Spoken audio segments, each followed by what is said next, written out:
But since they can't do that or haven't shown the ability to do that, then they're not going to do that. They got drafted exactly where they were. No, what I'm saying is if you give them 2 to 3 years in a college system, yeah, they'll be penalized because they'll be, 20, 21 coming out. but you got time to work on your game and learn the game of basketball. A lot of these players coming out of high school, they really don't know basketball. They just know how to use their physical ability. Now, if you give somebody, just anybody, you give any player, like with Josh Hart, you know why Josh Hart ain't the biggest, ain't the fastest, ain't the most athletic, but he gonna always be in the NBA. But not always, but he gonna always be in the rotation somewhere because he had 3-4 years inside of a college system where he proved that he can play basketball. So it ain't been nothing for him to excel. You know what I'm saying? So when you get a player like Mark Williams, even Durant, if you keep them for a couple of years and you teach them the game of basketball, Right. ain't no telling how high they stock would have grown. And you don't know who coming out in 2-3 years that would have come back there. I still think basically because look at it this way. You brought up Josh Hart. Mm-hmm. You know, where was he ranked among college players when he came out? He was ranked at the top of his class. He was ranked at the top among college players. I think he put himself in a position where I think I don't know if he won National Player of the Year, but he got contentions for that. He might have won it. Mm-hmm. Yeah. But he still didn't get drafted in the top 15 in a lottery. I mean, but look at his size and look at the position. He's not a true two. It don't. But you got a player like Anthony Edwards that went number one. Who? Anthony Edwards went number one. What's his size? He's the same size. He's the same size. The athleticism is different. He been younger coming out, just like you pointed out earlier. That's why he going a lot higher. Exactly my point. But listen to why he's athletic. He's athletic. That doesn't mean that Josh Hart is not going to be a good NBA player for years. He may bounce around a couple of teams, but he'll be a good NBA player to contribute. Josh Hart is a player that's going to be contributing to a championship team off the bench. That's his role compared to an Anthony Edwards, which is going to be a franchise player because they have two different abilities, although they're the same size.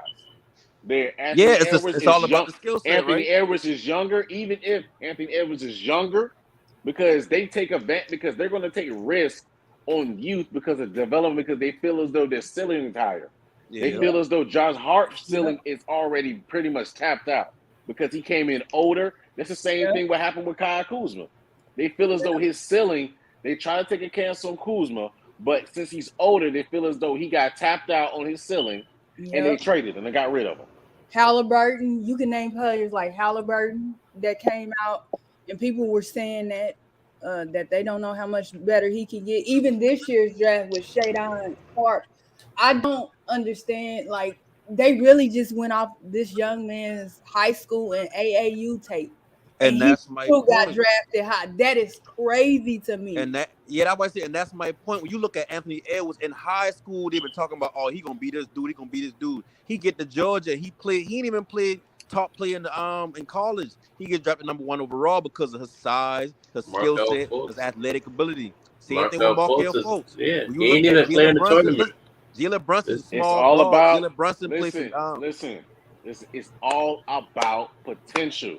Yep. Teams take risks on potential. If you're young and you got potential, they're gonna take risk on you. I understand that. Hold on. I understand that. Even with Lamelo, they were saying all this stuff about Lamelo. He can't shoot. He this. He that. Does he have the same basketball experience as Josh Hart? No. He doesn't. But because Josh Hart has more experience at basketball because he's older.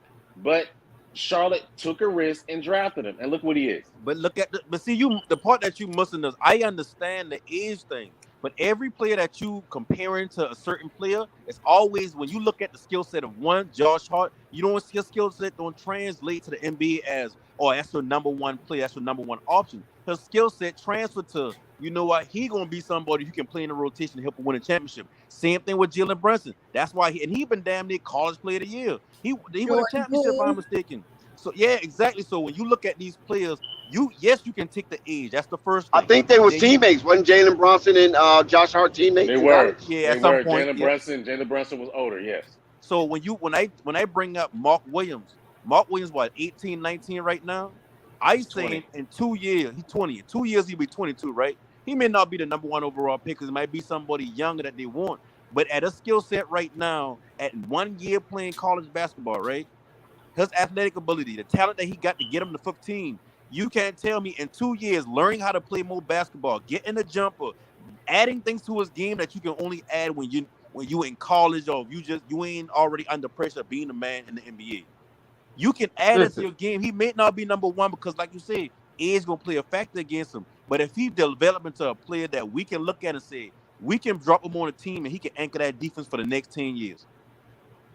listen. You want to say upside and potential? I believe Jalen Duren has the more upside than Mark Williams, and I'm guaranteeing you he does. He's more of the new NBA style center. He's a rim runner, and I think he's going to be better Time than out. Mark Time out. Williams. Time out. Time out on that with you, Marvin.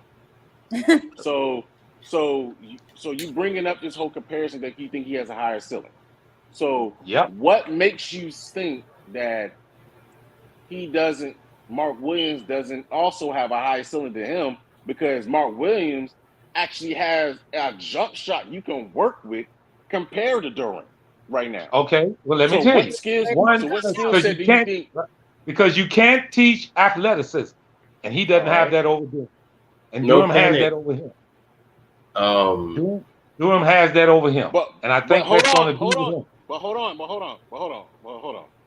So you say you can't teach athleticism. True. No, you can't. So who is the most skilled big man in the NBA right now? Jokic. That's not even the question. Or Jokic. him or Embiid. It's Him or clearly Embiid? Jokic. It's say clearly skilled. Where Jokic. do you? Say So It's hold on, skilled. What do you clearly hold mean? on. Y'all it's know where I'm clearly going with this. Jokic. Y'all see where I'm We're going not with doing this. this.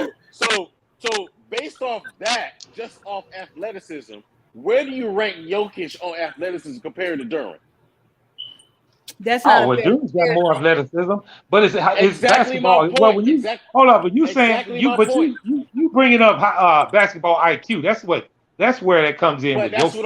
that's what I'm saying though. That Mark Williams does have a higher basketball IQ than Durant does right now. I mean, Including, why are you saying that? Just because he played for Duke? no, I'm saying I ain't saying this because play to Duke. Don't do I'm him Give not a me like some Duke that. proof fan. of it. Well, give Well, me Duke. some that proof is of it. I'm a not You just saying stereotype. it.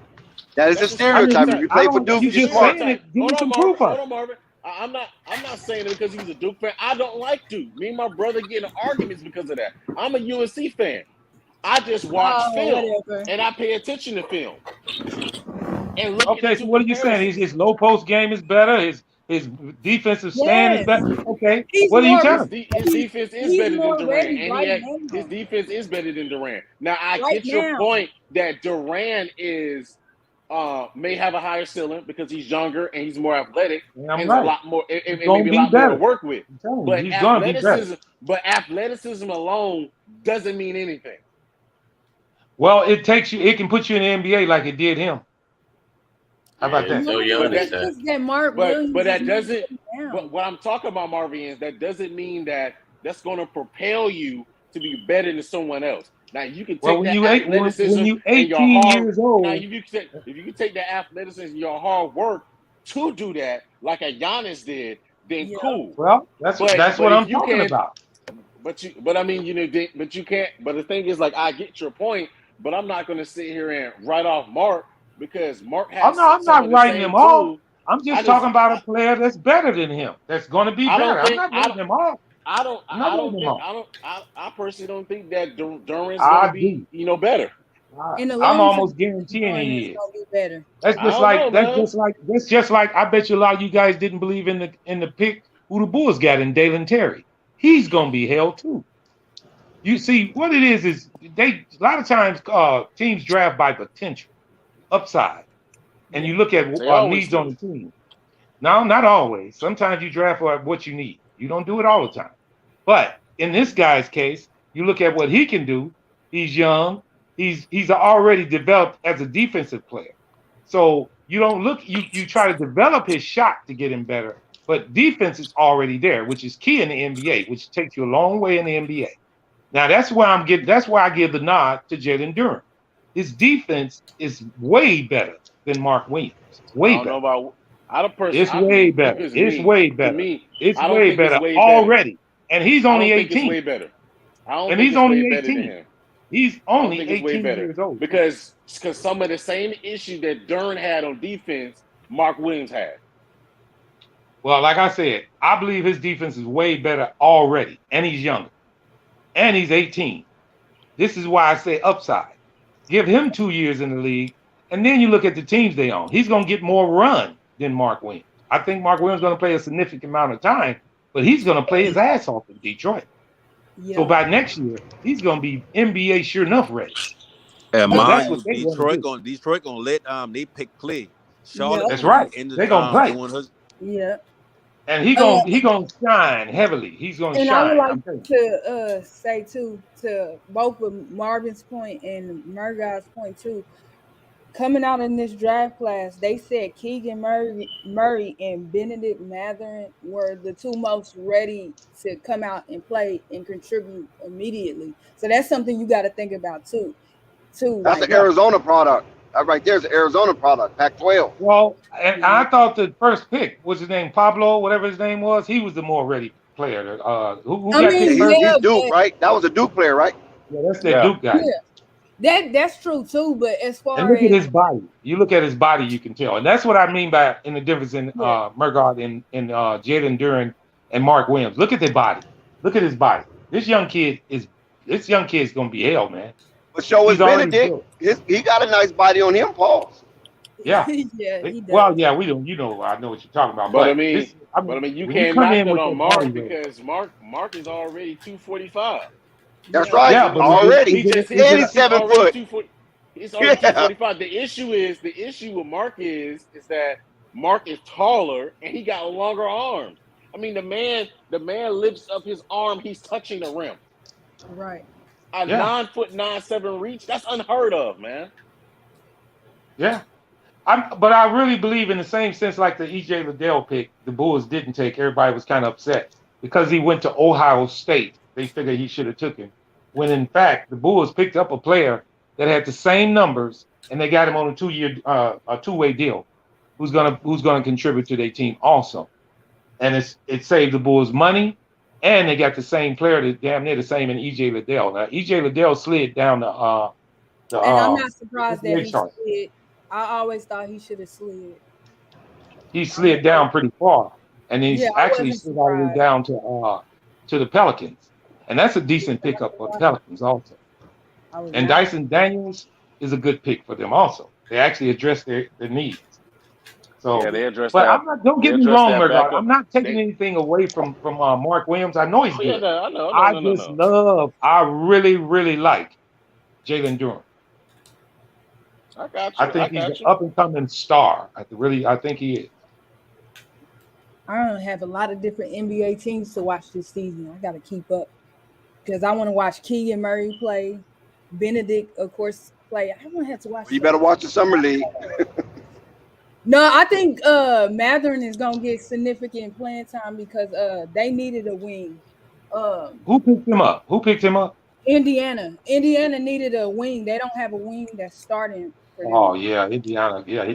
Whoever goes to Indiana. So what about TJ Warren? Is he gonna come back healthy? No, he said he wasn't coming back.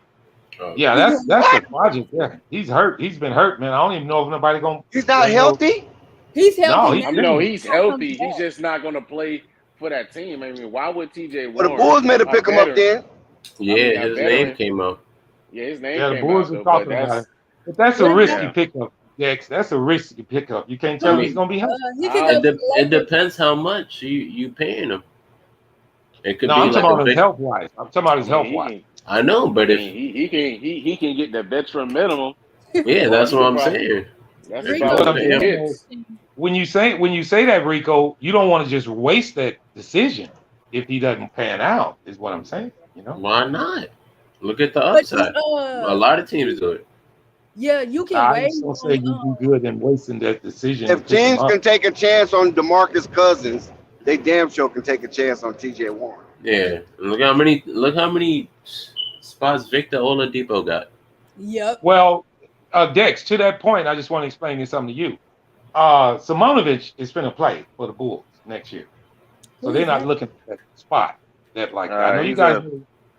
You don't know much about him. Purple baby, he's the big man. But he's going to play. He's going to play this year. He's going to play for the Bulls. Isn't he a center?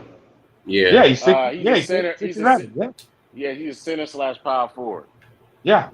Where He's did been he in So the play? so league. what? So they're gonna move He came Vooch. across They're the gonna move seas. Vooch to the 4, right? Where Yep. he needs to be. No, he's coming off Even the And though where's he ain't bench. Patrick playing no He's Williams? not going to defense. be. Simonovic is not Patrick going to Williams be is the gonna play the starter. 4.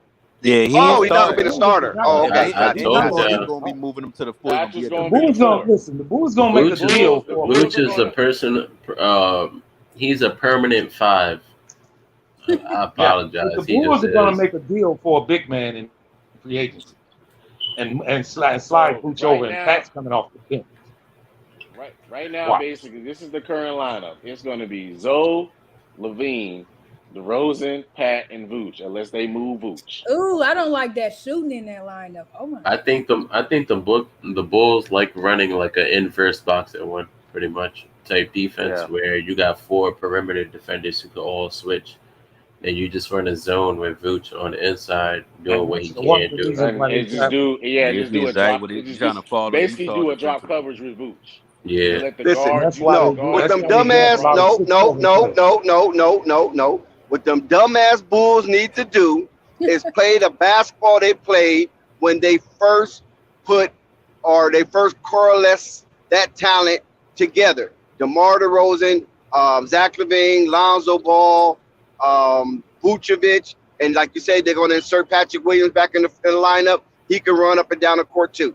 Run up and down the court and let Vooch lag, and then if they slipping, you throw the ball out to Vooch, you shoot the 3. Whether make it or miss it, you live with the results. Crash the board, play defense, and just run teams, run their tongues out their mouth. What is wrong with the Bulls? How can they even not think about playing like that again? But Dex, remember That why Vooch we used to be can't saying high at keep the octane. beginning up. of the I season though? apologize, Dex, but Vooch cannot keep up with that pace.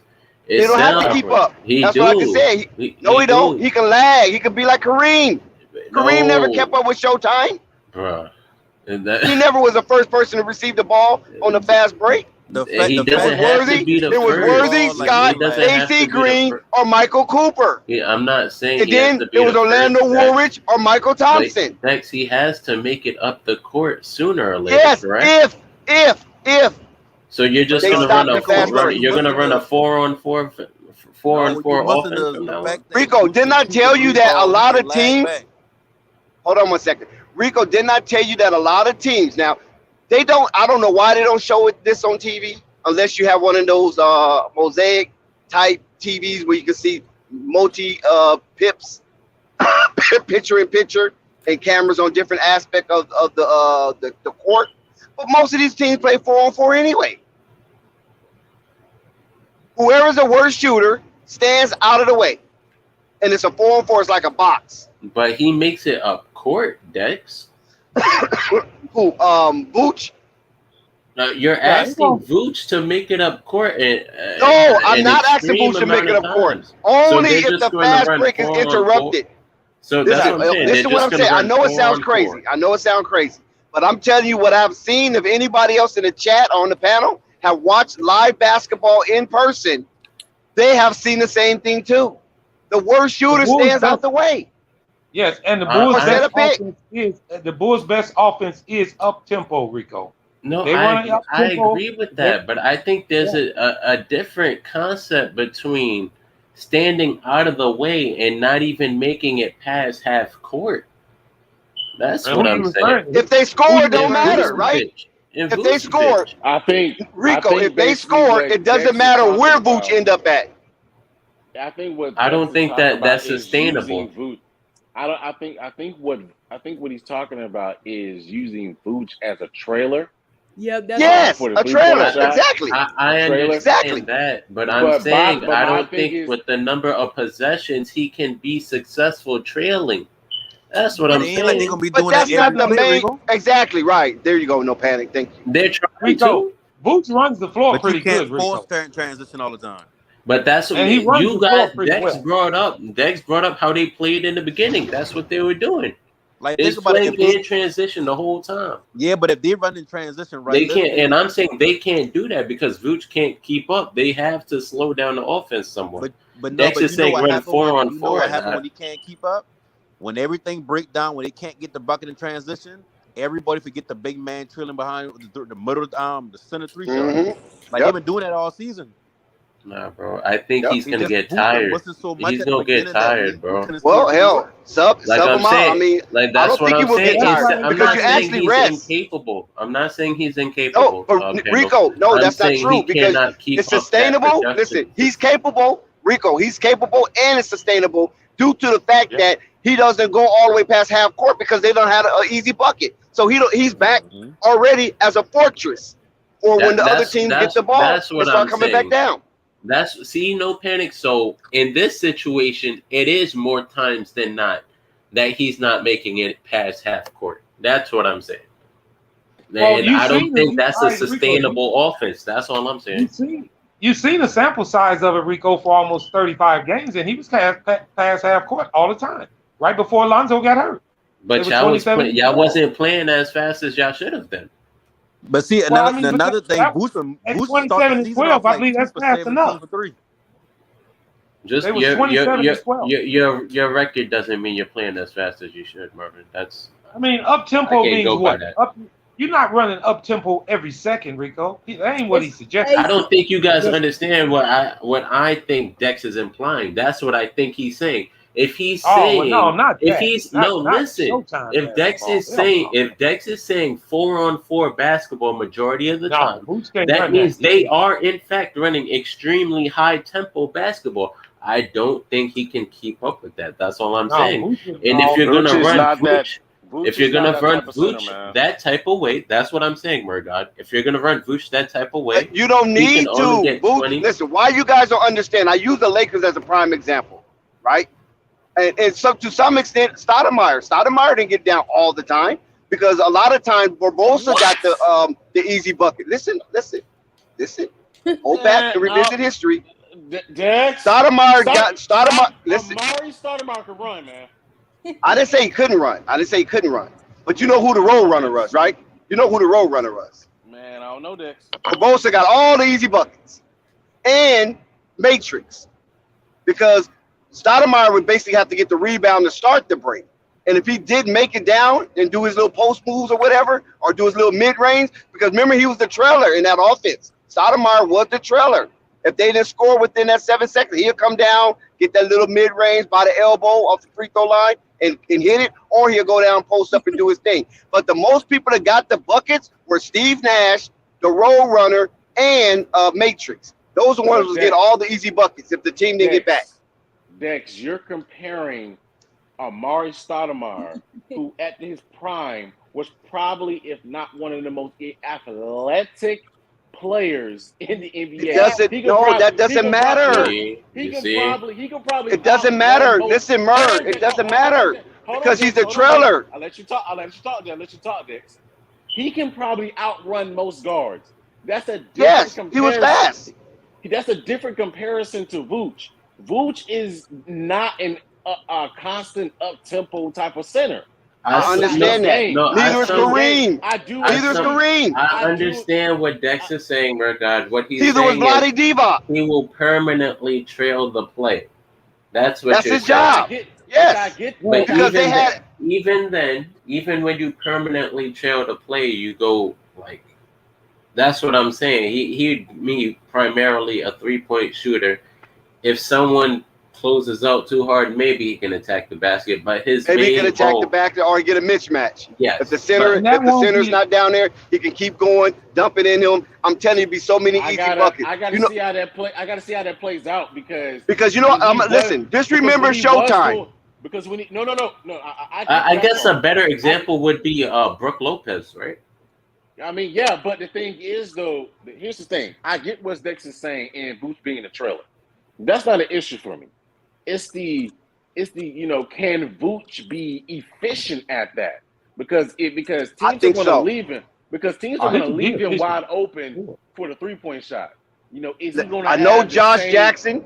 Josh Jackson put in the chat. Vooch shoot at 30%, but a lot of those shots was jack shots. You know what I mean? Because Vooch was just trying to get his shot up. And they were right. It wasn't set offense also.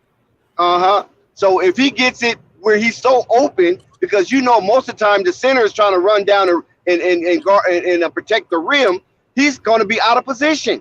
And Vooch can sit there all day, get his rhythm going, and pluck those things, man. And if he remember missed, all the But transition y'all talking here's the about thing. coming after But Mitch here's the Starks. thing, and Rico can agree with me. Vooch was doing that all season.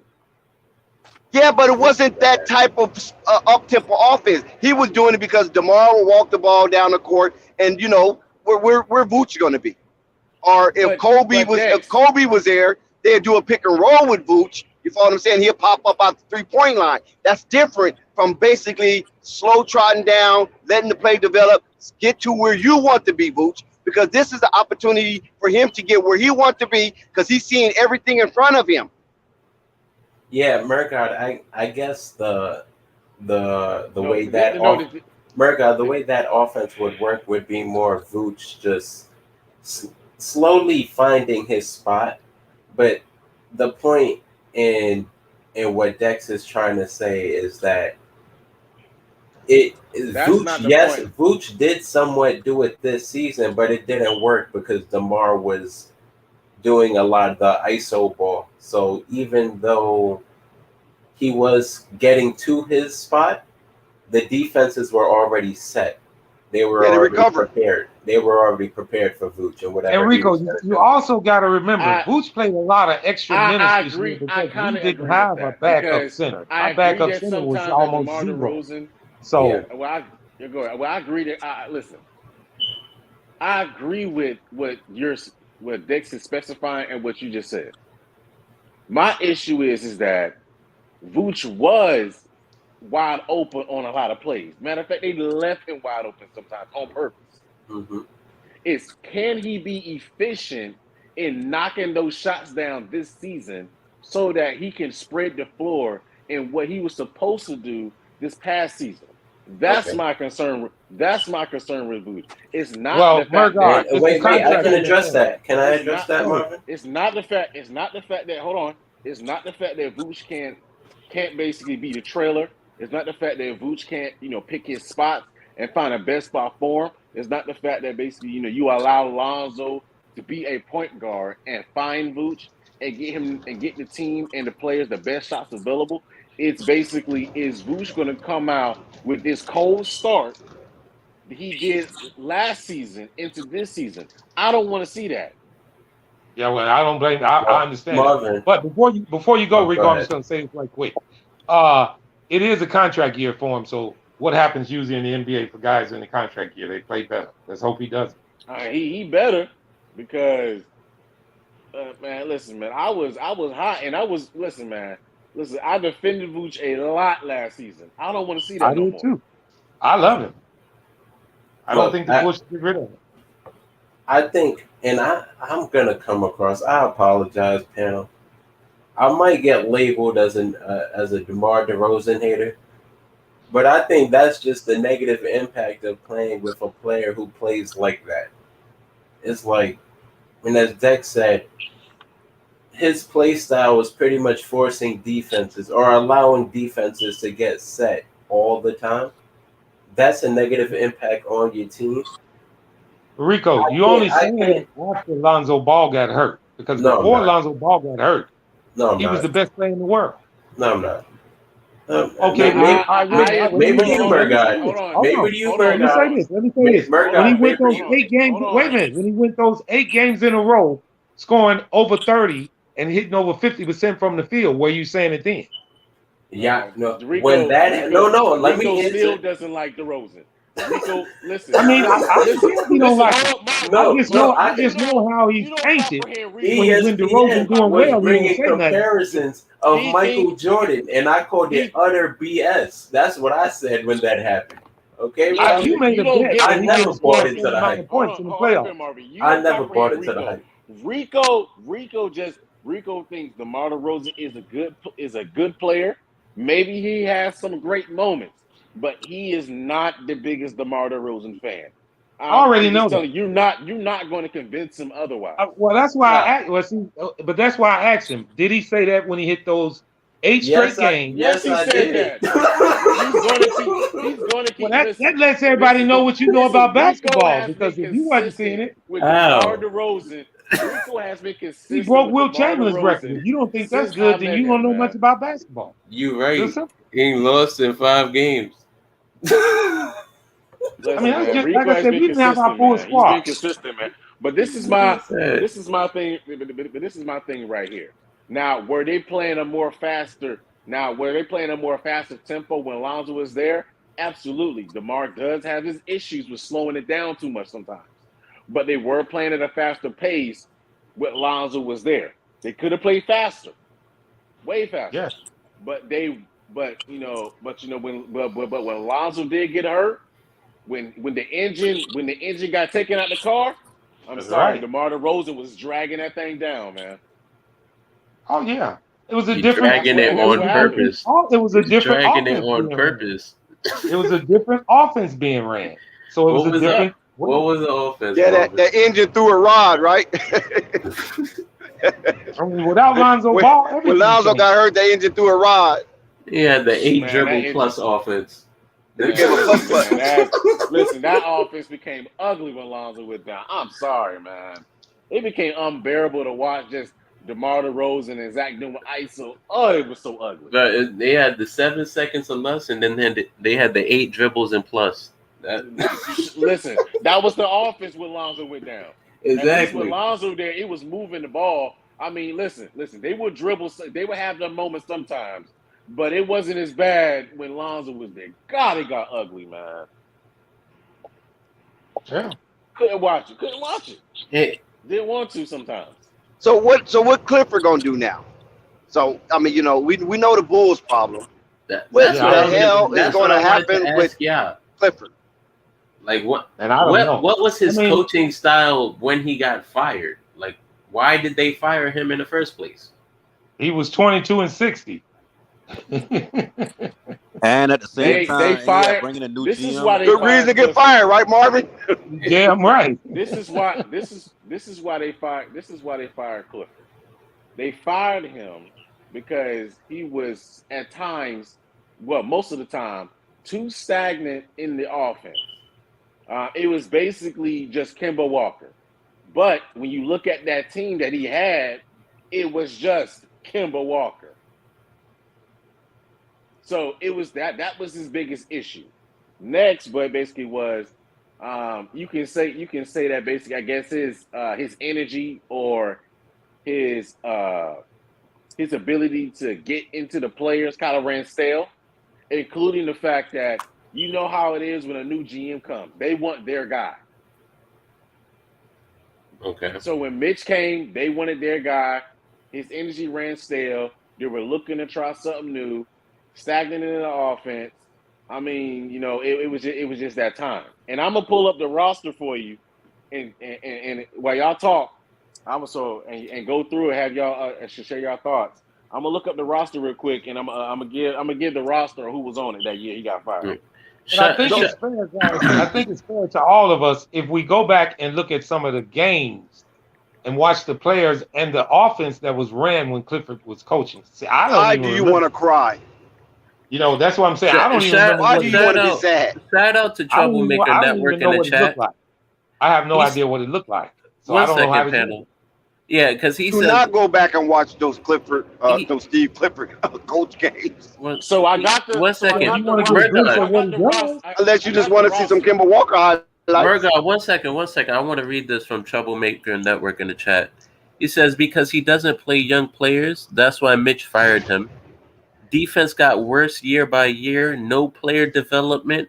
He said, I watched the Hornets for years. I can tell you everything. Man, the link is there, Troublemaker. If you want to come up here, I would love to hear everything about Steve Clifford. And that was the reason I said I wanted to go back and look at some of his tape because I don't know. I can't judge him because I wasn't watching the Charlotte Hornets when he was coaching. The only thing And I you can did say yourself about young and you did players, yourself a service not watching that team. Yeah. They did make the playoff one year though. Where Al he made the playoff Jefferson. twice. He made the playoff Al twice. Jefferson was balling. Twice. Yeah, made the playoff twice. Yeah. Oh, Al that's when they Jefferson. had Al Jefferson. Yeah, Al That's when they Jefferson had- was averaging but I like got 22 one year. But I got the roster right here. If y'all want to hear that roster, man, in 2018, his last year, woo, Go ahead. it was Dwayne Bacon, Nicholas Batum, Michael Carter Williams, Trayvon Graham, Willie Holman Gomez, Dwight Howard, Frank Kaminsky, See, he ugly really didn't jump have a shot. real good squad. Hold on. Ugly jump shot who shoots across his face, worse than Lonzo. Michael Kidd-Gilchrist, MKG. Jeremy Lamb. They got some player that I can't pronounce, and you probably never heard of. Do your best. Malik. I can say that it's like Mangonk. I don't know. See, y'all haven't heard of that? Exactly. No, Malik he didn't have Monk. no back. Malik Monk. He was a rookie. They had. We're in Jeremy 2018. Yeah, 2008. The 2007. It was the. Yeah, 2017 was a rookie. Yeah, 2017, 2018, because he came in the year same year Lonzo. right. He had Marcus Page, Jalen Stone, Kemba Walker, Marvin Williams, and Cody Zeller. Now, you please tell me And that's why what Kemba Walker was gunning. He's the only damn person on the team. exactly. So basically, you please tell me, and I ain't trying to throw no slight at, basically saying that after trying to big up him and say, oh, he had nothing really to work with. But as far as he didn't have really nothing to work with. But I mean, you know what I'm trying to say. But he his offense was stale. But I mean, look at that roster, man. He had really nothing to work with, man. And Dwight Howard was a shit. And Dwight Howard was a shell of himself. Yeah, he didn't come there to play. He just came there to make babies. Yeah, exactly. He still was giving you damn near double though. So you think with a better roster, you guys think he can coach the team better? Maybe we'll see. I mean, he took that team that had Vucevic and Orlando to the playoffs. Yep. And that was a terrible roster his first year there. You know what that sounds like to me though? That sounds like a head coach that don't speak his mind to the front office. Because if you had all them players, all these bad picks, that's what most of them bad picks, bad signings when it come to Dwight. I remember Dwayne Bacon. He just saying he ain't saying nothing like you can say, okay, he had bad players on the roster, so this time around he got more talent, he should be a better coach. But that still don't excuse the fact that like if you a coach that don't speak your mind, you ain't assertive about what you want in your team. What happened this year around? Like I'm pretty sure you ain't even had a say so in the pick that you get at 15. He stayed quiet to get that extension. No panic. Dwight Howard averaged 17 and 12.5. Ball. Shout out, big ups, Dwight Howard. All right, just to think about who won the championship that year, guys. Compare that team to the one you just called out. Who won the championship? Golden State Warriors won. In 2018? Compare Golden State's roster to that roster he just read out. Why would we do that? I'm just saying it shows you the talent. I'm trying to put the talent in here to show you what he was working with. Yeah, Marvin, there was bottom feeders. It don't matter. And listen, I got the but that's been Charlotte forever. Yeah, you're right. I got the roster he was working with his first year in Orlando that he made the playoffs with. And that's the bottom feeder roster. But remember, they overachieved, though. They overachieved that year. You said what? They overachieved that year. Yeah. Okay, yeah, is it good coaching? And it was the East at the end of the day. Now think about that, Dex. You say overachieve. Do you testament that to good coaching or just overachieving as players? No, I think it was both. Okay, so that means because that was the year that really put Vucevic on the map because Vucevic was going off that year. And they ran most of the offense through Vucevic. He played with Aaron Gordon that year? Yeah. Yeah. We had a damn good team. Yeah, Aaron Gordon and I think was Jonathan Isaac on that team? Yeah, he was. I don't know. He's been so injured for so long. I don't know. Jonathan Isaac was a 1-year player that year. Yeah, he was on that team. Yep. Yes, he was. I looked it up the other day. Was he playing? He was playing well. That's what I'm saying. Was he playing or was he injured? No, he was playing. Let's see. Hold on. He was badass when he. And that's who Jalen Durham reminded me of. Jonathan Isaac. I got you. Hold on, I got you. That's Give me exactly who Jalen Durham reminded me of. I think they had Terrence Mann on that team as well, right? Yeah, Terrence Mann was balling. Terrence Ross. Terrence Ross. Yeah, Terrence Ross. Yeah, Ross. They had a good team, man. Yeah, there you go. Terrence Ross. They had a damn good team. Was he 6th man of the year that year, Terrence Ross? They actually won their first playoff game, then lost 4 in a row. The Yeah. Toronto. Yeah. Jeremy Grant only played 60 games. 60 games. Well, hold on. You said Jonathan Isaac. Where Jonathan Isaac at? Oh, there you go. Yeah, Jonathan Yeah, he was Isaac. on there. Jonathan Isaac he played 75 games. Started Yeah, Mm-hmm. he Played was like all healthy that season. season. 64. Started There you go. 64. He played 26 minutes a game, and he Yeah. averaged. Oh, let me see. I got it right here. What about Jonathan Terrence Isaac. Ross too? Look at his numbers, because I think he was like 6 man of the year or in the runnings of 6 man of the year. And Jonathan He's only still on averaged there. about 10 points a game. Terrence How, Ross, how many he rebounds? How many played rebounds, Isaac? rebounds. He only had 5. Close to 6, though. It was close to 6. And Terrence Yeah. Ross, They've been a Terrence feisty Ross bunch in the basically, East. Terrence Ross gave you 50 points a game off the bench. Mm-hmm. And Yep, I remember, that remember that. offense was ran through Vooch I back remember him then. because he was in the So runnings of Isaac 6 man of was the like, year. Yeah, yeah, he was. Vucevic was the anchor on that offense. Vucevic averaged 21 and 12. Yeah. He also averaged 1.1 blocks a game. He averaged 4 assists a game. Like Vooch was balling that year, man. He was an all-star that year, I think. Right. Yeah, he was an He all-star was that year. Yeah. balling like And a motherfucker. also keep this in mind about Clifford. Now I'm not parading Clifford. So And you also Hornets too as fans well. do not beat me upside the head. Let me say this. Steve Clifford, he brought Orlando back from the depths of the dung and put them back in the playoffs. And that was the first time they was in the playoffs since the Dwight Howard era in 2010. Yeah. I mean, that's why. Don't forget that. That honestly don't move me at all. It was I know, but it was a 9-year drought. He brought Atlanta to the playoffs. Atlanta was in a drought. He brought them into the playoffs. So hey, I'm just saying. Charlotte was in a drought Think when he about brought it. them They in had the a playoffs. play-in back then. They probably They would've got were the play-in. in the 2018 where he made the playoffs with the Atlanta Magic. The Atlanta Yep. Magic were basically ranked number 8 when it came to defensive rating in the league. They were number 8. Yeah, that's what he's known for, defense. He's known for defense. No panic. No panic. I want to ask you. I want to ask no panic. What coach do you know of that coached some players that you know they're not that damn good to a championship? Not very many, huh? What's that again? What coach you know of in the NBA that coached bad players to an NBA championship? Not very many, huh? No. So you got to get Clifford a chance. Let's see what he does with this offense he got now. No, I'm not saying I'm not giving him a chance, but you got to look at the facts. He gets to the playoffs with the Orlando Magic with a bad roster, and they've been prevalent on defense, right?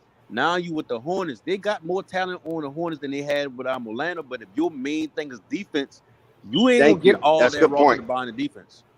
Yeah, that's a good point. That's a damn good to point. buy in the defense all the way because he down. Maybe not. Maybe not. Because they still young enough. They still young enough to listen. Yeah, that's Well, true. that's the good thing. We know what turned Boston around this year? Marcus Smart telling them to play defense, right? Not so much. Telling them to pass the ball. But they bought into MA system. Right. That we can get there together. You know what I'm saying? We can get there together. That's the system. On the team more.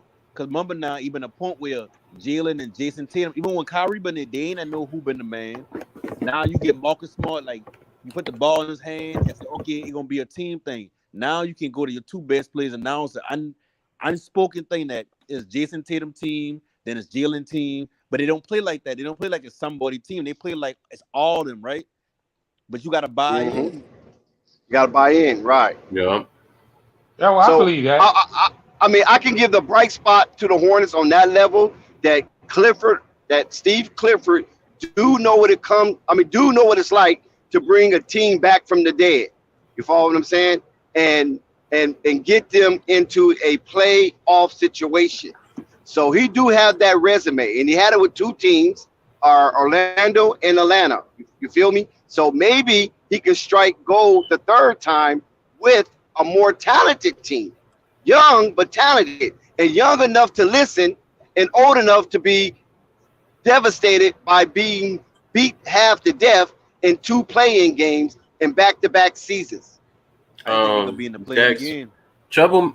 I was gonna say this, and I agree with him. said in the chat, it's like if they don't reshape the roster, it really doesn't matter. He's right. Because like he's kind of handcuffed here. If he comes into next season with Terry Rozier and Gordon Hayward, like what can you really do? What adjustments can you really make? You know what I mean? Like you're not gonna put Gordon Hayward on the bench and give him the John Wall treatment, even though you should, to play and develop your younger talent. What Charlotte should have done, they should have get that 13th Hey, pick but that what they about they do basically though? didn't get What nothing about about. Steve Clifford do that? He What ain't about gonna do if that. Steve He's not one of Clifford those coaches. have the unmitigated galls, the audacity to put $130 million man on the bench? He ain't got he ain't gonna be that dude that do that. You know why? Because Hey, not. when Kenny Atkinson going in and try to get the job and he rescinded the job and 120 all that, million. you know why that was so monumental for him to do that? That's because if Jordan ain't gonna pay your assistants the money you asking for, what makes you think he will give you the best chance at winning? Like if Kenny Exactly. Atkinson said, "Listen, I want to get rid of Gordon Hayward and that first round pick and at least get some rotational pieces." Nah, we ain't bring Gordon here as no rotational piece. I He a mean, this. star in my But listen, eyes. We won't I mean, back that. I mean, is this kind of funny? See, this is where I get lost on Michael Jordan. This is where I get lost in the sauce. Isn't it so ironic? Is that how stellar and ultraly or uberly competitive Michael Jordan was as an athlete on that parquet floor? I know where you're Now going he's to, in the Dex. upper. Now he's in the upper Raptors. You follow what I'm saying? Looking from that illustrious, exuberant, lavish suite that he sits in, and watch his Charlotte Hornets just get pulverized night in and night out until they barely make a play-in game. Why you don't think Michael Jordan would just wash away everything that was wrong with Charlotte and just start anew and start to put in everything that should be good about And the Dex, Charlotte? to add to Give the what you're people saying, something One to second, though, hope Penny. for. I just want to address the chat. As far as this, the Kenny Atkinson situation, when it was up in the air and nobody knew about it as to why he resigned, I threw it out there. I just said, hey, they probably didn't let him pick his coaching staff. It And was that's just what it was. yeah, but I didn't know. I just, I just thought that's something that would upset a coach and make him not want the job anymore. And it was exactly that. But that's the type of organization. Like it's a control factor. And it's as No Panic said, why would I want to take that job? You want to control what I'm doing on the team. The training staff, that's my job. I'm the coach. I control my training staff, not you. You're the owner. You control general management. and go Dex, back. Oh, go Dex, ahead. maybe what it is that Michael Jordan, in his experience as an NBA player, maybe he doesn't respect or have that value for ownership the way he should, or that value for these coaches or his peers, the He people that he's micromanages. hiring. He probably Yeah, micromanages too much. that's And what then I'm you saying. know how Maybe he crazy that doesn't respect sound. them. He doesn't trust them to do their job. You know how crazy that sound, because MJ Then why himself he don't put knew his that kids? he Why been he a don't put his talented kids in there? player and he ain't win nothing until he get a good Just coach think behind about him. that. So for him to have that Every career owner. up, Yeah, I'm sorry, No man. Panic. I'm just traumatized No, right I'm now. I'm about just to, I'm trying to about to add get to it the out. point where you've been making earlier. For him to be a player in this league where he didn't see that he had all the talent but couldn't get nowhere without the right coach behind him, for him to live that entire career and to get to this point now, you're an owner and you cheaping out Thank on you. ownership. I mean, cheaping out on the Thank you. coach. That's crazy. Thank you. That's what I'm saying. It's crazy. That's why I just can't believe that Michael Jordan is 100% It's responsible so for what's going crazy. on. It's It's mind-boggling. You know it's what's so I also mean, crazy, crazy. But hold on, Murgot? because I gotta get That's this an out before you say abject. something, Rico. I gotta get this Go ahead, out. Murgot. It's literally like he turned into Jerry Krause, the owner that he despised and did not like. Yes. Thank Yep. you. Thank you. That's what I was getting at. Thank you, Murdoch. And it's crazy because Jerry Krause didn't like paying people, and Michael Jordan came out his own mouth and said that these young players, they want these max contracts. They haven't even earned it. They haven't done anything in the league yet. That's that Jerry Krause attitude, bro. He has that old mentality where you got to earn that $250. But he's 250 million. constantly losing though. It's not like he's in the middle of the pack. He's not even in the middle of the pack. Exactly. That's why he don't want to pay these young players. That's why Miles Bridges is up in the air right now because he's losing, and he's losing. See, but he wants money. When we look Know at what these I mean? teams, And PJ Washington ain't saying nothing. You notice PJ Washington ain't open up his mouth because he know that if Miles Bridges leave, that's extra on his plate. Yup, that's extra minutes so he could go improve his stock for a different team. To all these billionaires, these teams ain't nothing but stuff to show off and brag to other billionaires about. But with Jordan, he don't need that because he already been the greatest player in the world. So in That's his right. mind, He's already worldwide popular. I don't think he He's look a at the tax team write-off. the same way like the other billionaires look at the team. So in his mind, as long as I profiting, long as I putting a product on the floor to where we can tax write-off. I can compete in that area. That's a tax write-off. That's what I got chewed out for saying that. He treats his team like it's a tax write-off. Because he really but just think, Michael Jordan right now. Michael Jordan got more owner. Michael Jordan got more flair and celebrity of all of the owners. And Michael Jordan, where's his kids at? Is his kids a part of that? Where's his kids at, man? Everybody else leave their team to their kids. Is his kids working within the organization in prominent roles? Do they have say so? Because when you look at the Hornets executive staff, I don't see nobody there named Jordan except Michael. I think one of his sons got their own little company where they're trying to do something. I think one of them signed Zoe to something. He's doing something with Zoe. Nike. Yeah. And Air. But that ain't no running no organization, $1 billion conglomerate. You understand what I'm saying? You can still do that on the side. Why are not his kids the basketball operate just like any other owner did with their kids? They got them in the organization. The Bus family and other families too. Even what's them people name? The Bensons.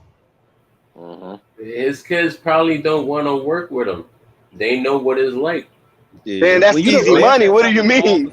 That's easy money. But just because I don't care. You're not gonna curse me out. It's easy money doesn't mean that I want to work for my dad, who's might be an overruling tyrant. Y'all can't come on, man. Y'all can't. I can't buy into Mike is that bad. His playing career tyrant. I mean, okay, but we don't. But okay. we don't know. We're all speculating here. I just can't buy in Mike is that bad. Make me punch a 58-year-old grown man, Dex, if I'm in an office setting with Michael Jordan. He start rating. I can't. They're like, Mike can't be that bad, man. As a human being, I can't accept that. You don't know, man. Michael, you see what he did to them kids the other day? Yeah, and that boy actual Lamelo, but it. Nah, bro. Wow, shoot, man. You see that's what he crazy, said to them man. Kids, man. You see what he said to them kids, man. Mike said, "F them kids, man." Turn that camera off. Turn that camera off. Get out of here. Can you take a picture? Can you take a picture with Mike? Turn that camera off. Get out of here. What? Funny. Oh my God, that's man. crazy. We just don't know, man. That man could be terrible to work for, man. We don't know. And maybe the only reason why Mitch is there to be the license between him and the team. And then that's why it's so crazy. Like for Jordan to be acting the way he act as an owner, it's like why you get so mad at Charles Barkley and ain't a friendship because he said you doing a bad job. Like if you really care, he responded like he truly cared about the job he was doing with the Hornets, and somebody criticized it. Like, oh no, I am doing good work. Bro, you ain't been doing nothing. The man called you out as a bad owner. He ain't say he's a bad person. None of that. He's a bad owner. You take that to heart because you realize, like, man, come on, man. I've been trying to do that on the low. I ain't really want to hit dog holler. That button. That's what I'm saying. He's not mad that he said it. He said he's mad that he said it in the world to the media. Exactly, for the media, so the media could put it out, so the world could see. That's why he's really mad about it. It's more of his public. It's his public image. But they don't understand that when their friends work for media, they have to answer these questions. And it looks even worse if Charles Barkley gets asked that question, right? And everybody know him and Michael Jordan are best friends. And he goes and says, "Hey, yo, no comment." Yeah. Or even worse, Michael he is more goes to mad. blatantly Michael is more lie mad. Listen, and say, "Yeah, he's a great Michael one. is I more think he's a mad great about one." Charles' statement is because Michael paid off millions of dollars of Charles' debt, and he feels that's treacherous and debaucherous for Charles to speak ill about him in public. When Negro, I paid your debt. You was in ruins. Yeah, that's what I'm saying. Them mob bosses in the Atlantic City was getting ready to come for But your see, head. Dex, that speaks to how bad his character is. Just because you do something for somebody, I don't mean you above criticism. But then you should be ingratiated by not being disrespectful and try to malign my name in public. But just like Rico said, like you asked him a question, it would have been worse if he had said no comment. I don't have nothing to speak about that because I'm quite sure Michael know bad things about Charles. But nobody knows bad things. But nobody asked him. Everybody know bad things about Charles. He always has something to say about Charles, boy, even when he been playing. You ain't hear about. And that's another thing, Dex. Man, listen, if somebody has something negative to say about Charles, Charles has already owned up to it, and he doesn't matter if it gets brought up. He doesn't act defensive. Charles don't care. Charles don't care. How do you terminate a friendship that you had for decades because somebody called you out on your job that you clearly not doing a good job on? But and it shows more that. Listen, I'm gonna ask this question right here. Let me ask you guys this question. All right, go ahead.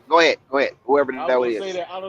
But here's my thing is though, he's getting mad at Charles for being Charles Barkley. Charles has always been this way. Exactly. He's told the always truth. Been a public figure that said whatever he said. Unfiltered. He's unfiltered. Yes. Remember when them boys been talking to Oprah together? Joe, you can tell Joe like, oh, come on, bro, come on. Like that's what Charles always been. He said what's on his mind. He don't hold nothing back. Yeah. Okay, but let me ask this question now. Why hasn't Mike hired ex-NBA players that he respect to be a part of his Charlotte Hornets franchise? Like who? Respect, ain't no basketball mind. Like who? Who he respects? I don't know. I don't know who he respects. He think the whole league is a bunch of peons who been drinking on not the peons, not the peasants. You think the whole team is peasants? The whole league is a bunch of people who jumped from '83. That's it. Oh my God! But isn't that kind of weird though? He's a famous player. Now he's a famous owner, and you don't reach back and touch nobody you played with. Dex, you ever thought that nobody wants to work for him? I can't believe that because you know what? That's not true. Hold on. You have a lot of players that kiss up to Mike. A lot of former players kiss up to Mike, and they work with him on different type of capacity, but not with the Charlotte Hornets. But Dex, if I am owner, I don't want to hire somebody that's gonna kiss up to me. What? I'm not. Well, what is he doing there? Make up your mind. Do they kiss up to him? Is he the puppet master, or he just don't know what he's doing? Okay, I don't understand that. Joe, if you run into business and you trying to hire somebody and he about to be your right hand man, that means whatever you can't handle, he should be able to handle.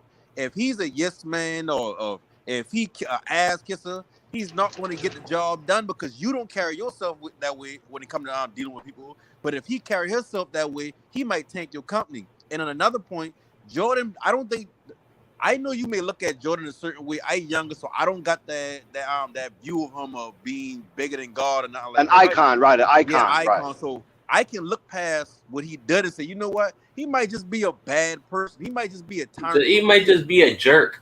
Yeah, so an asshole. This age, he might be an asshole, right? Yeah, an asshole. Charles Oakley's the only person that he respects, and Charles Barkley. And who do we classify them as? Jerks, dicks, speak their mind all the time. You're not going to hire those two in the front office. So it's like, who can he really hire? He been at the pinnacle of a sport as a player. Everybody. I mean, I don't know.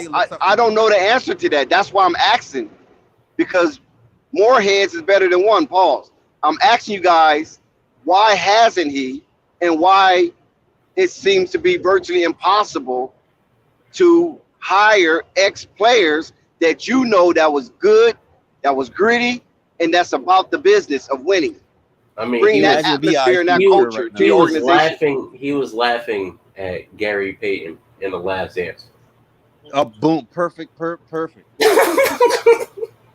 Perfect ex-player who I believe he coaches now. He coaches AAU. And mind you, now Gary Payton actually does make a difference when they've been playing in that series.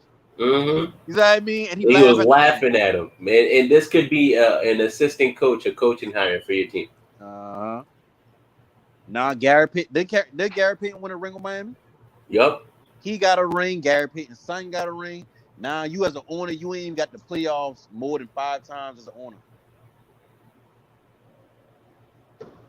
I just find that utterly ridiculous. Like Jordan like that as a person. Like they revere him, but as a person, you can still have bad character. Like I said, and if you do something for me, and then you turn around and as soon as I criticize you about something, all of a sudden like you and my friend no more, and bro, like that's a bad character. Like that's soft at the end of the day. I think Gary Payton would make a good assistant coach. Maybe Yeah, a couple years of experience on the bench. He could be a good head But coach. I mean, have anybody ever just thought about that? It's nobody except Byron Scott. I think the only ex-player to work for Michael Jordan. I think Dion Reed in the chat said that I'm sorry, Lester Balboa, Patrick Ewing was an assistant coach for the Hornets with Clifford. Right there. Oh, okay. And mind you, now these coaches bringing these assistants in, so you can't put that all and say Jordan bring them in. Mm-hmm. I just find that just utterly ridiculous that you played in the league this long, and you have the cachet that you have. You can practically do anything that other owners can't do, and you have the money and you have the bucks to back you up. You know what I'm saying? You want to know one thing too? When you hear stories about Jordan and younger players or other players, you always hear stories of like y'all they don't talk to him, but they don't get a chance to speak to him, or they be like they look at him like an icon when they around him. Even with Kobe will say like I've been hounding him. Jordan say himself like Kobe used to call me. But when he come to Kobe, like Kobe been an open book to younger players. So if you just look at the contrast and that, like Jordan being an owner versus, let's say, God bless the day, Kobe would have loved to be an owner. You don't think Kobe would have had a bunch of players around him or former players on his coaching staff and the organization? That's what I'm thinking. Yes. That's why I say it goes to the person. It's only natural, right? It's a natural evolution. A bad person. I don't know. I just can't say that he's bad to everybody. You know what I mean?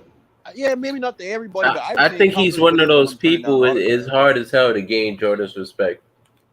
Like he either like you from the jump, or it's like swimming upstream decks to try to get in his favor.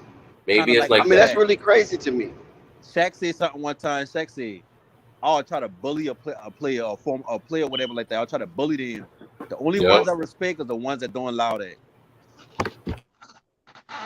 That's kind of what it is with Jordan. Like, not so much a bullying thing, but if Jordan sense any kind of you look up to him, or you revere him, or you timid around him, it's like I can't do nothing with you. I can't win with you. I mean, I know he respected Ron Harper. I know he respected Rick Fox.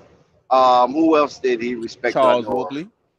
But yeah, well, Charles Oakley's partner. That's partner. Yeah, but why you saying every player you gonna name gonna be Rough Riders? Dex. Okay, gotcha. Jordan got that Denzel Washington training day attitude. That's why nobody wants to. King Kong ain't got shit on me. Think about it. That's exactly how he carries himself. Think about it. You need to realize he getting older. Like a lot of these people out here who fans of the game, like they're getting younger and younger. It's gonna be a certain point where they really ain't gonna know what Jordan knows. It's gonna be LeBron. And like you say, Dex, it's not a coincidence that nobody works for him. I don't think nobody wants to work for him. Remember when LeBron won that championship? He finally greenlit that documentary to come out. I mean, Jordan was an asshole when he played with the Bulls. They didn't like him. I know, but Marvin, there's a lot of a-hole owners out there. So what makes his assholeism different from the next isms? I hate to say it, but it's because he's black. I hate to say it, but it's because he's black. I hate to say it, but it's No, I the don't even truth. think like that may play a role, but I just think he's the only owner in the sport right now that actually played it to a high level, and his level been the best in the league for years. So it's like when you look at him, it's like, okay, he's an asshole, and I can't tell him nothing about basketball. Like some And owners would be also, like, Dex, okay, well, they're an I asshole, but don't at think least he they'll asked. listen. I don't think he asked for help either, Dex. I think he's that arrogant. I Like don't you think he ever asked been for good help. at something and somebody try to tell you something that you already know? Like you get frustrated, like I got this, I've been doing this. But he Like I don't got That's he right on he nobody. don't know about ownership. He don't know about that. but I he mean, know he's about better at it basketball. now. He look at He's learning. basketball. He knows that he's not a good owner now. Yeah. He trying to do like Jerry the Cowboys want to do. Make him seem like, you know what, I taking a step back, but you really behind the scenes still involved with it. So when y'all get success, like, see, look, I've been doing this the whole time. I never took a step back. That's why you see Jordan every time Talking he about got to Jerry blow up with Jones. NASCAR and all that. Yeah, like every time you look, Jordan showing But up with Jerry the Jones ring. got his kids working as executive in the Cowboys organization. You know that, right? Because Jerry Sons, Jones daughters. You know understand what I'm how saying? old he getting. Dex, Jordan's kids don't want to work for him either. That's what somebody said. I'm telling you. What you mean? You hearing it now? You know, don't nobody want to work. Why you think the woman divorced him? Shit. I don't the hell. He gonna be an old man by himself. And Watch. then when it It's just when hard for me to believe that Jordan is that rotten. I just can't believe it. hey listen, and when He's every player arrogant. retire, the first thing they say Arrogant, is I man. want to He's real spend more arrogant. time with You kids and know, family. it's Jordan his ain't way that. or the highway. Real simple. His way or the Well, a highway. haughty spirit before a fall, right? I A haughty understand spirit what you're goes saying. before a fall, and pride goes before destruction. I mean, it's just what it is, though. You know, it's how he is, man. He's spoiled. He's been spoiled since North Carolina. Period. Something just reeks that his hands are limited when it comes to that ownership, and I think the NBA have their fingerprint on that organization. I don't know about that, I Dex. just I just I just He have a paid for feeling. he paid his own money No, for but that. it doesn't matter. But he got in though under certain stringent conditions, I believe. Jordan the Because type of he's the player that only. said, You understand what I'm saying? He's the only. It's nobody else. He's the I know it. only. Who can he console? What other black person, whether it's an African or African American, a Cuban, a Dominican, a Puerto Rican, what other black person that he can console when it comes to owning a professional franchise? None. Picture Kareem Abdul-Jabbar on that team. It'd be hell in Hollywood. It'd be like, damn, Chicago. Yeah. It would be Oh none of man, it'd that be shit hell up in going hard. on. Kareem don't play. See, Jordan, I Yeah, don't know, man. I mean, you know, I hate to say it, you know, that would be a sad thing to even think, though, Dex. After all the stardom he had in the NBA, for them to tie his hands like that, and he have to just sit but back and that's be what I'm quiet. saying. It's got to be something because listen, you can't convince me, Marvin. I'm old enough. You can't convince me that a man with that cachet, where he's loved and beloved all over the fucking world. You understand what I'm saying? When Jordan get out of his plane, it's like a Michael Jackson getting out of his plane. Yeah. People's gonna wave to him. I mean, he got the backing of Nike. He got the Jordan brand. You're gonna tell me this man cannot get it right? He's not. He can't console with someone somehow to get this thing right. You But telling me Dex, all the wonderful lawyers who grew up in college watching Michael Jordan play and cheering for Michael Jordan before they took their bar association? Dex, what I just tell you, his own family don't want to work for him. It starts there. That's enough said. I can't His own believe that, family. Mark. His own No, family. you don't listen. You can't get to where Michael Jordan is having 100% enemies. Yes, you can. You can't. Yes, you No, you can, can't. because to No, Yes, you you be can't. can. successful, No, you listen, can't. to be a successful businessman, you Listen, need to be listen to true. listen You to the need to be percentage a I gave you. shrewd businessman. 100%. You cannot do it. You can't do it by You got, yourself. But you Former got two. President we ain't Barack talking about Obama 100% said of it the so world. We plainly. just talking about You 100% can't of. get there by yourself. He But got no, two people but Dex, working we ain't for him, talking about Dex. He got 100% of at the least world two. hate him. We talking about 100% of the people that's in the NBA circles that feel like I'm not It about to can't work with him. be. No, because they gave him a team. But They didn't give what's the white guy name down there in St. Louis? Oh, Mark Aguirre? No. He had a ownership group that was trying to buy the Rams. I know you talking. Limbaugh. Russ Limbaugh. But they didn't let him in. But you know why? Limbaugh is controversial. That's first of all. Controversial. Second of all, but how can you be hated and not be controversial?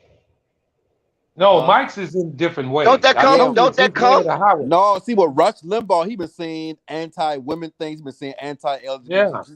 He been saying a lot of anti-black. But he has a lot of enemies within that circle. You follow what I'm saying? He had a lot of enemies within that circle. So Michael Jordan, basketball. But if Michael Jordan have those enemies, how did he become an owner? Because basketball is the blackest sport. You all, at the end of the day, you need. But there's only one. Yeah, exactly. So the one that why Mike? The most. And why Mike? Why the biggest asshole? Why Mike? Because Mike ain't. I know Mike black, but Mike is not that. He's not black. He's really not that. So you calling Mike an Oreo? Damn near. Who's he married to? Well, I mean, love. That's. I mean, you know what I'm saying. All right, who was he married to before her? But listen, but Mike had a black girl now. Let's stop it now. That's He had one. But who doesn't? And he divorced. Yeah, Juanita. Why he's saying that? Why he's saying? Look, he divorced him. I'm sorry, she divorced him. And that's not his only divorce. Mike had about 2 or 3 divorces. Now every time you see Mike got him a little white girl with him. When you see Mike got a white woman divorced him too. He got divorced by a white woman too. Yeah, just like he got divorced by Juanita. So how much more evidence do you need to know that he's a fucking Scrooge? It's just hard for me to believe that a man of that stature, being in the most minute percentage of ownership and exclusivity of the world, Dex, that he's a jerk 100 times over. I can't believe that. How often do you see Michael Jordan really smiling, or is it just a smirk? Hey, no panic. No panic. Don't you always see Michael with that white girl and them high heel boots on, don't he? Yeah, like Mike was crazy. I'm trying to tell you. Got them boots to come on. I mean, Mike, listen, I'm not mad at Mike liking them snow bunnies, man. I'm not mad at it. But no, I'm not mad at the main thing, but it goes. That man stay got them high heel boots, man. Dex, I can tell you what that do he got kids by her? Now, if he don't have kids by her, then that's a problem to me. But Mike, as black as Mike is, he need to put some shade in that woman. Dex, listen, I can tell you what that is. Yo, we about to get up out of here. All right, Flight, salute. Damn, we got 50 Flight. Oh my God, Flight shutting it down on us. All right. We appreciate y'all, man. Yes, sir. Episode 3. Appreciate y'all. You ain't cut behind the head. Yes.